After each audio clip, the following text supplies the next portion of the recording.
आज बात करते हैं इंडियन फुटबॉल की एक ऐसी कहानी की जिसके बारे में शायद आपने सुना भी नहीं होगा। एक ऐसी कहानी जो दिखाती है कि जब जुनून और हिम्मत हो तो बड़े से बड़ा नाम भी छोटा पड़ सकता है। जरा ये स्कोर देखिए, 6-0। ये कोई गली मोहल्ले का मैच नहीं था। ये मुकाबला था एक इंडियन एकेडमी टीम और दुनिया के सबसे बड़े क्लबों में से एक लिवरपूल एफसी के बीच, और नतीजा एक तरफा जबरदस्त जीत। अब जरा इस मुकाबले की असल तस्वीर देखें। एक तरफ पंजाब के मोहाली की मिनर्वा एकेडमी, जिसे एक अकेला इंसान अपने दम पर चला रहा था, और दूसरी तरफ फुटबॉल की दुनिया का एक गुलायत, प्रीमियर लीग क्लब लिवरपूल। तो सोचिए, क्या ये सिर्फ एक मैच था? नहीं, ये डेविड बनाम गुलायत की असली कहानी थी। तो चलिए थोड़ा और समझते हैं इस शॉकिंग रिजल्ट के बारे में। ये ऐतिहासिक मैच स्पेन में एक बहुत ही प्रतिष्ठित मेडिटेरेनियन इंटरनेशनल कप यानी MIC कप के दौरान खेला गया था। अब आप सोच रहे होंगे कि ये MIC कप है क्या चीज़? भाई, ये दुनिया के सबसे जाने माने यूथ फुटबॉल टूर्नामेंट्स में से एक है। लायनल मेसी, कैसेमेरो और कोल पामर जैसे बड़े बड़े खिलाड़ी भी अपने शुरुआती दिनों में यहाँ खेल चुके हैं। मतलब ये कोई दोस्ताना मैच नहीं था, ये एक बड़े अंतर्राष्ट्रीय मंच पर एक बहुत बहुत बड़ी जीत थी। लेकिन कहानी में एक जबरदस्त ट्विस्ट है। ये जो ऐतिहासिक जीत है ना, ये 6-0 का स्कोर, ये सब लगभग हुआ ही नहीं था। ये टीम स्पेन पहुंच ही नहीं पाती।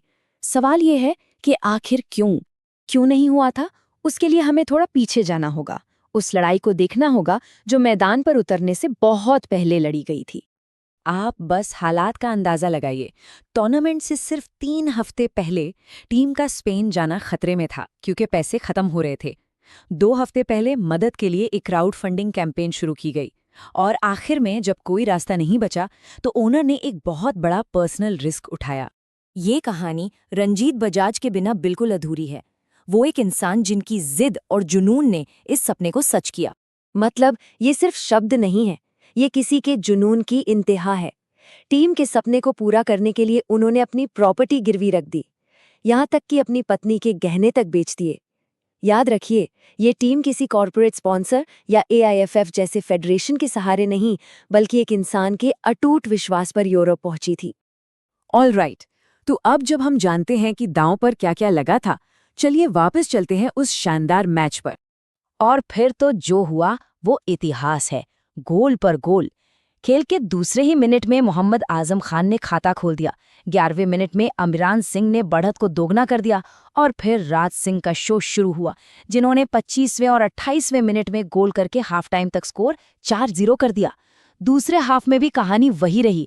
आजम ने 36वें मिनट में अपना दूसरा गोल दागा, और 47वें मिनट में राज सिंह ने अपनी हैट्रिक पूरी कर दी। ये जीत नहीं, ये तो पूरी तरह से डोमिनेशन था। मैच से पहले कोच की तरफ से कोई लंबी चौड़ी स्ट्रैटेजी नहीं थी, कोई मुश्किल प्लान नहीं, बस एक सीधी सी बात, एक सीधा सा इरादा, क्या करना है, ठोकना है। और लड़कों ने ठीक वैसा ही किया। इस एक लाइन में ही टीम का पूरा जोश साफ झलकता है। तो ये जीत सिर्फ एक मैच के स्कोरकार्ड से कहीं कहीं ज्यादा थी। इसका असर टीम के लिए और पूरे इंडियन फुटबॉल के लिए बहुत गहरा था। और हाँ, ये कोई तुक्का नहीं था, ये एक आदत थी। मिनर्वा लगातार बेहतरीन प्रदर्शन कर रही थी। लिवरपूल को हराने से 1 साल पहले ही टीम ने यूरोप के 3 बड़े यूथ टूर्नामेंट्स जीते थे। स्वीडन में गोथिया कप, डेनमार्क में धाना कप और नॉर्वे में नॉर्वे कप। ये एक्सेलेंस का एक पैटर्न था। और यहीं पर इस कहानी का सबसे जरूरी हिस्सा आता है। मिनर्वा की इस जीत ने एक बात साफ कर दी कि भारत में टैलेंट की कोई कमी नहीं है।